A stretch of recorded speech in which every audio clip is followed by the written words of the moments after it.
घूमने के लिए किधर जाएगा? कल छुट्टी है, घूमने के लिए किधर जाएगा? தம்பி விளையாடு புதுசு நாளைக்கு லீவு தம்பி எங்க சுத்தி போறான்னு கேக்குறான். நம்ம ரூம்ல எத்தனை வருஷமா என்ன பண்றோமோ அதை அவனை சொல்லு, அவனே சுத்தி பார்த்துருவான். அப்படியா? சரி சரி சொல்லி கொடுத்துருவாங்க. புரியா? தம்பி புதுசா இருக்காப்புல சொல்லி கொடுத்துருவான். அதோட என்ன வேலை நமக்கு? வாழ்ந்துட்டு போ. வசதி மாலையா தம்பி இதுதான் நம்ம வசன மாளிகை. தம்பி நாளைக்கு லீவு 9-10 மணி வரைக்கும் தூங்கிக்க.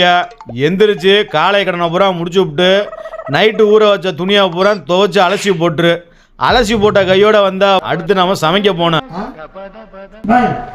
12 மணிக்கு பூரா கிளீன், அடுப்பு கிளீன், ஓகே? பூரா கிளீன், பொக்கிங், சமைச்சு பொக்கிங், கிளீனு, பாத்ரூம் பொக்கிங், அப்புறம் அம்மா குளிர், வாசி, ஓகே? பாய் குளிச்சுட்டு 12 மணிக்கு சலாடையா போயிட்டு வந்து சாப்பிட்டு 2 மணி நேரம் தூங்கி சிரிப்பீங்க. அப்புறம் திரும்ப இங்கே வரணும். நானும் பண்ணையா சாப்பாடு பண்ணணும், எல்லாம் பண்ணணும், ஓகே? 7 மணி போவேன், சாப்பிட்டு தூங்க வேண்டியது. 7 மணிக்கு மேலே அப்படி சுற்றணும்னு சொன்னீங்கன்னா சுத்த முடியாது. பாய் இத்தனை வருஷம் நாங்கள் அந்த ரூம்ல சுற்றிக்கிட்டு இருக்கோம், ரூம் மட்டும், ஓகே? நீ வந்துட்டு நினைக்கிறேன்.